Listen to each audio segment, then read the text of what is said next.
Hello guys, welcome back to my channel Talha 300। আজকে আমরা জানবো রিটোপোলজি সম্পর্কে। তাহলে শুরু করা যাক।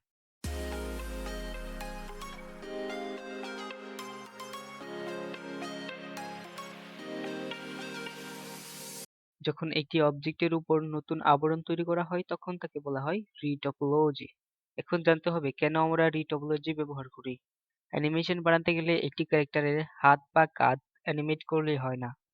বড় বড় যে অ্যানিমেশন মুভিগুলো আছে এগুলোতে মাউথ এক্সপ্রেশন দেওয়া হয় বা মুখকেও অ্যানিমেট করা হয়। এসব অ্যানিমেশনের ক্যারেক্টারগুলোকে অনেক ডিটেলসের সাথে স্কাল্পিং দিয়ে তৈরি করা হয়, যে কারণে অনেক ক্যারেক্টারের মুখের আকৃতি অনেক ভয়ঙ্কর হয়। বিশেষত এইসব ক্যারেক্টারগুলোতেই রিটোপোলজি ব্যবহার করে মুখের এক্সপ্রেশন অ্যানিমেট করা হয়, এবং যারা গেম ডেভেলপার আছে তাদের জন্য মূলত রিটোপোলজি ব্যবহার করা হয়। যারা এখন আমার চ্যানেলটিকে সাবস্ক্রাইব করেননি, please subscribe the channel and don't forget to press the bell icon. আর যারা আমার পূর্বের ভিডিওগুলো দেখেননি, তালহা 300 ইউটিউব চ্যানেলে গিয়ে প্লেলিস্টে গিয়ে এপিসোড 1 থেকে সবগুলো দেখে নেবেন।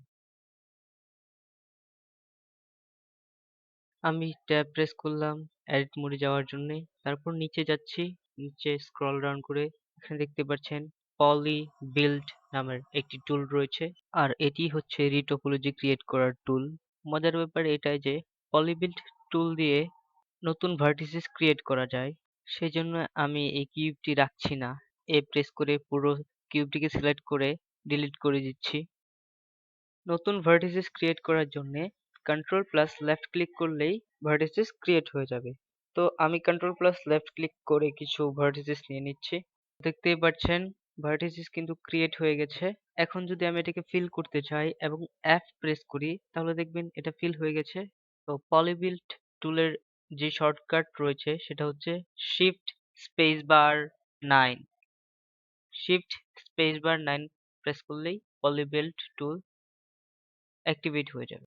যখনই পলিবিল্ড টুলকে সিলেক্ট করব তখনই দেখতে পারবেন ব্লু কালারের স্ন্যাপিং অন হয়ে যাবে। এই ব্লু কালারের স্ন্যাপিং দিয়ে নতুন আবরণ তৈরি করতে পারবো।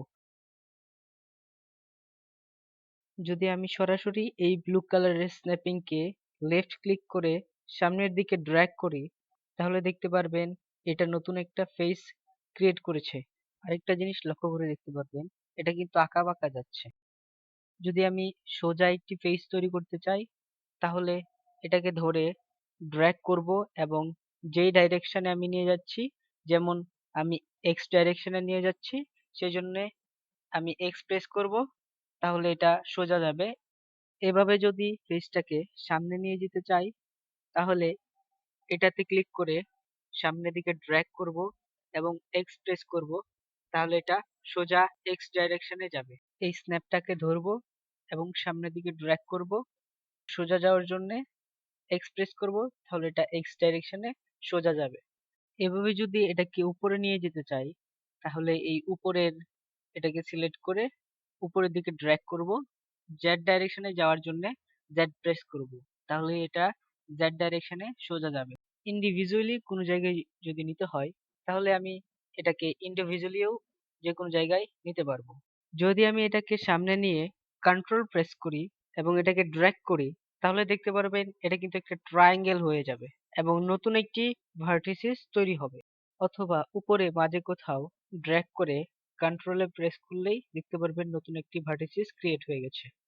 যদি এটাকে ট্রায়াঙ্গেলের শেপে নিয়ে যেতে চাই তাহলে সামনে ড্র্যাগ করে কন্ট্রোলে প্রেস করব, তাহলে এটা ট্রায়াঙ্গেল হয়ে যাবে। যদি এটাকে সোজা উপরে নিয়ে যেতে চাই তাহলে এই স্ন্যাপিংটাকে ধরে উপরের দিকে নিয়ে যাব ড্র্যাগ করে এবং জেড প্রেস করব।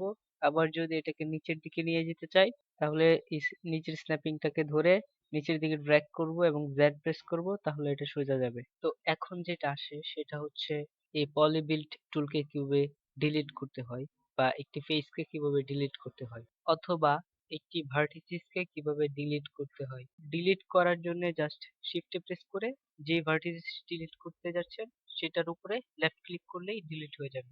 শিফটে প্রেস করবেন এবং ভার্টিসিসটির উপরে লেফট ক্লিক করবেন। আবার যদি সম্পূর্ণ পেজটাকে ডিলিট করতে চান তাহলে শিফটে প্রেস করে যে পেজটি ডিলিট করতে চান তার উপরে লেফট ক্লিক করলেই ডিলিট হয়ে যাবে। শিফটে প্রেস করবেন এবং সম্পূর্ণ পেজটাকে সিলেক্ট করবেন, তাহলে পেজটি ডিলিট হয়ে যাবে।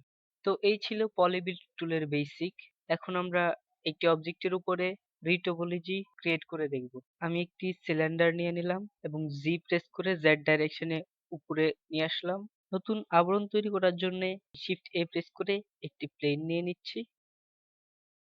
মুভ টুলের সাহায্যে এটাকে ওয়াই ডাইরেকশনে নিয়ে যাচ্ছি।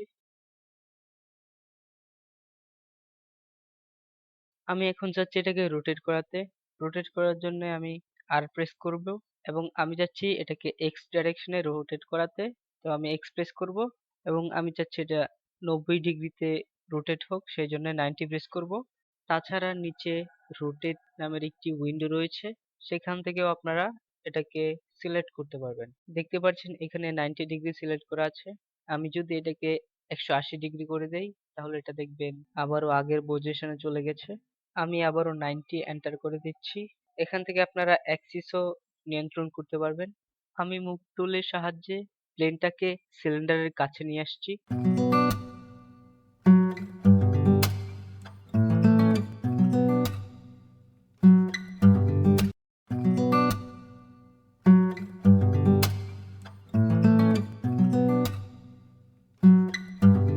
ফার্স্ট আমরা দেখব যে এটার মধ্যে কিভাবে ইন্ডিভিজুয়ালি কালার করতে হয়। আমি ম্যাটেরিয়াল প্রপার্টিতে চলে যাচ্ছি এবং একটি ম্যাটেরিয়াল নিয়ে নিচ্ছি। এখন যে ম্যাটেরিয়ালটা নিয়েছি এটা শুধু এই প্লেনটার জন্য নয়, এই পুরো অবজেক্টটার জন্যই, বা এখানে যেই অবজেক্ট গুলো রয়েছে ট্যাব মোডে সবগুলো অবজেক্টের জন্যই এই ম্যাটেরিয়ালটি কাজ করছে।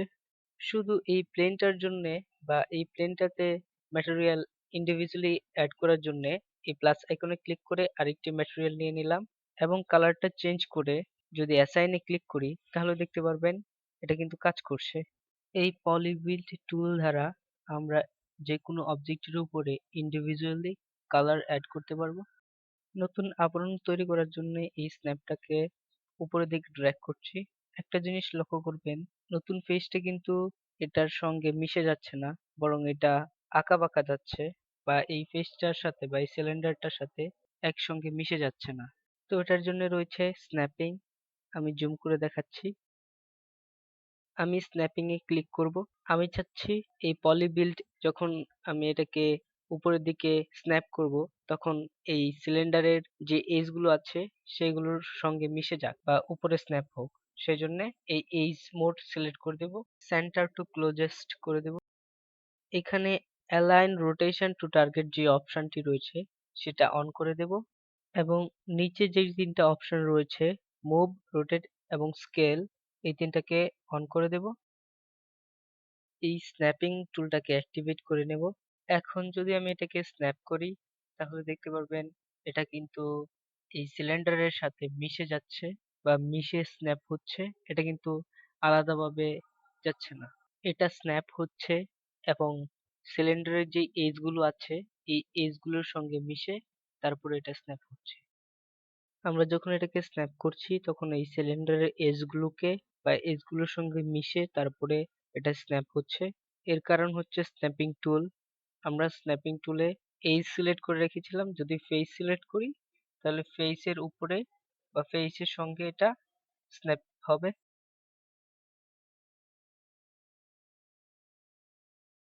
আমি যদি এখন ই প্রেস করে এক্সট্রুড করি এবং জেড ডাইরেকশনে এক্সট্রুড করার জন্য জেড প্রেস করি বা সোজা যাওয়ার জন্য, তারপর এন্টার প্রেস করি, নিচে দেখতে পারবেন একটি উইন্ডো ওপেন হয়ে যাবে।